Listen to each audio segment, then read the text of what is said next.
executing it the proper way. But if one of the biggest companies in the world is a brown sugary drink with bubbles that everybody else makes at the same time, I'm never shocked.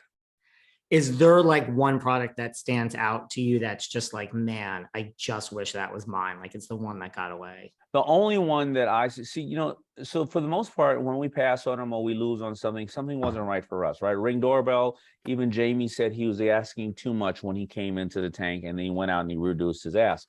But the one that got away, the only one is Scrub Daddy, because I bid it on that one. And I fought for that one. So it didn't get away because I was like, yeah, I don't want it. I bid it on that one. And then Lori, she beat me. And she did so well with that thing that it's the second best-selling product in Shark Tank history. And I am pissed off. I'm so happy for Aaron, the owner, and Laurie, but I'm pissed off because I also, whenever I'm out someplace like a hardware store or in a grocery store, that damn Scrub Daddy is smiling, looking at me all the time. It is literally everywhere.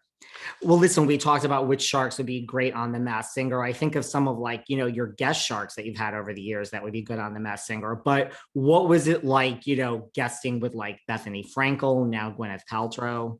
What were they like? What was like working with them? Yeah, on Shark Tank. Brilliant. I mean, the casting, the producers, this is not about putting somebody on because they have a big name only, because their big name brings in people, but whoever they bring on with a big name also has an extension of products that are touching people. And when you get to talk to that person, there's a reason why, Goop or various other things have gotten out there, because that person is a true operator of businesses and they have insight, and they care when they come on the show. There are a lot of people who want to come on the show who are celebrities, and when they find out they really have to put their own money up and they really have to roll up their own sleeves to get the business, they go, well, maybe it's not for them. Maybe they're too busy, whatever the case is. Can my manager handle that? No. So when you have people who come there and are our fellow sharks, they are there for the right reasons. What about, like, do you ever have any ideas? Because I think of, like we mentioned the Kardashians, Mark always likes to throw around that he's like, the billionaire on the show. What about like, how would you think Kim Kardashian would do as a guest?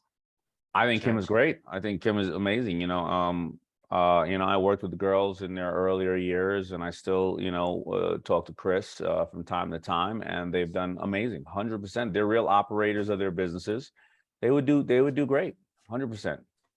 And they seem to work hard, and that's what a good Shark Tank judge does. They work hard, and they look at they have a long map, but they also look at directly what's in front of them. I remember Chris's initial thing was, hey, we're on our 15 minutes of fame. And this was like 3 years after the Kardashian initially aired. And she said, my hope is that each one of my kids maybe has 1 or 2 businesses after all these lights go down.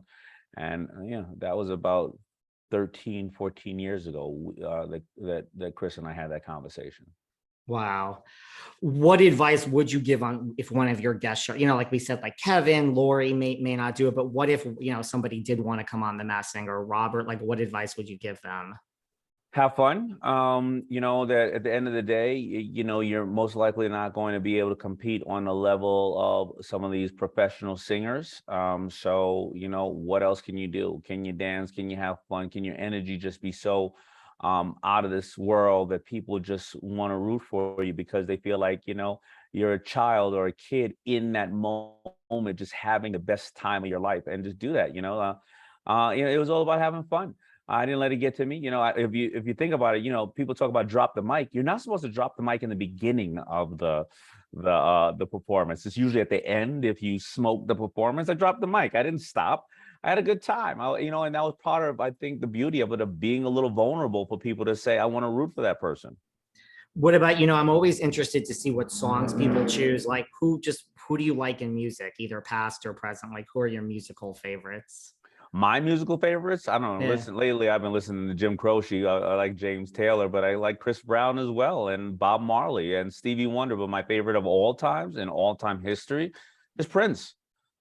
Prince, and then it would be probably Michael Jackson. But then I'll go down the road, Stevie Wonder, and listen, I've been up all night for some reason looking at Pink Floyd's performances. So, I'm all over the place when it comes to music. Prince is way up there for me. So yeah, I mean, talk about a genius, right? Absolutely. Well, listen, I know that you are going to be at the third annual Entrepreneurs Day, October 27th at the Apollo Theater. You're going to be there with like Venus Williams and Spike Lee and Tracy Ellis Ross. What business advice would you give, just to people starting out, like entrepreneurs that are listening to this, that are still in their 9 to 5 and they're like, should I do it? Should I not do it? Yeah, so the best thing about Black Entrepreneurs Day is that it's a version of Shark Tank, but here's the only thing: at this point we're going to probably surpass giving away $800,000 to Black businesses and giving away. That's a grant, so that's the best thing is we don't want any part of your company. So of course I would suggest that to other businesses to apply to anywhere where you can get free money, pitch competitions and grants. Also, learn from people who have made these mistakes prior. And that's why we do Black Entrepreneurs Day, because all those people you're talking about, we're going to talk about their successes a little bit, but more about their failures. And that's what it is. Before you ever go out and open a company and spend $1, go out and see where you can get free money, free education, right? Go get that, build that first. And then if you really want to take that step and open a company, take affordable steps. One of the top reasons small businesses fail is from overfunding. They take $100,000 loan when they need $10,000, right, to start. First of all, educate yourself, get as much free money and free education you can, and then take affordable steps. Wow. And you think that's one of the biggest mistakes that entrepreneurs make? That is because they are all told you need to make money you need to have money to make money. But if 65% of the wealthiest people in the world were self-made men and women, that means they had no money. And if lotto winners and athletes are bankrupt 3 years after, 65% of them are bankrupt 3 years after leaving the league or winning the lotto, that means money was a tool that they didn't know how to use. So it's really about really understanding how to build a community first and educating yourself. Do not go out and spend a lot of money, because there's a lot of people out there who don't have a good intent, and they will promise you the world and not deliver. Wow. And take that money.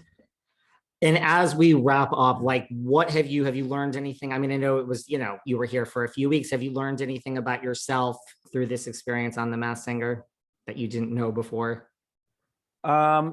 Anything about myself that not really, because a lot of my friends are like, oh my God, I can't wait, you can sing. And I still don't think I can sing that well. I think that I had the beauty of being able to sit with a singing professional, a coach, and go over probably 10 lines for like 2 months, right? So I can get that down pat.